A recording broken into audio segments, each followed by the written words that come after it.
துரத்தப்பட்டு ஒரு வனாந்தரத்தில் இருக்கிறது போல தனியா இருக்கும்போது ஆண்டவர் மெல்லிய குரல்ல வந்து பேசுவார், நான் இருக்கிறேன், நீ தொடர்ந்து பயணி. நம்ம அழும்போதெல்லாம் நான் சொல்லுவேன், உறவுகள் எல்லாம் நல்லா இருந்தா ஓடி வருவாங்க.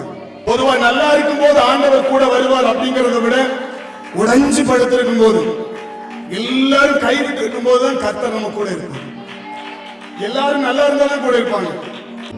நம்ம ஆராதிக்கிற தேவன் வழியில விட்டுட்டு ஓடி போகிறவர் அல்ல.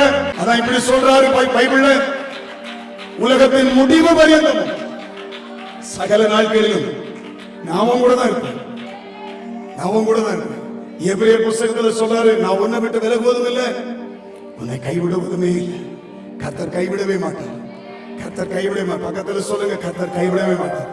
மனுஷன் கைவிடுகிறவன், அதனால கர்த்தர் சொல்ல நான் கைவிட மாட்டேன். மனுஷனை நம்பாதீங்கன்னு சொல்லுங்க, மனுஷன் நம்பாதீங்க. பைபிள் சொல்லுது, நாசியில சுவாசம் யாருக்கே இருந்தா நம்பவே செய்யாதீங்க. நாசியில சுவாசம் இல்லைன்னா நம்பலாம். ஆமென். நம்பாங்க, ஓடி போங்க.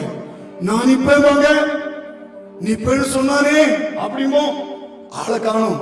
கர்த்தர் சொல்லுவாரு, நான் இருக்கேன், தொடர்ந்து பயணி, அவன் கூட வருவேன், அழைத்தவர் நான். யாக்கோபே, நான் சொன்னதை செய்யற வரைக்கும், நான் ஒண்ணு போய் நிறைவேற்ற வரைக்கும் நீ போற இடம்லாம் வருவேன். இவரை மறந்து எங்க போக முடியும்? இவர் இல்லாம எப்படி வாழ முடியும்? ஆமென். கண்ணீர் துடைக்கிறவர் அவர்தான், தேற்றுகிறவர் அவர்தான். அல்லேலூயா.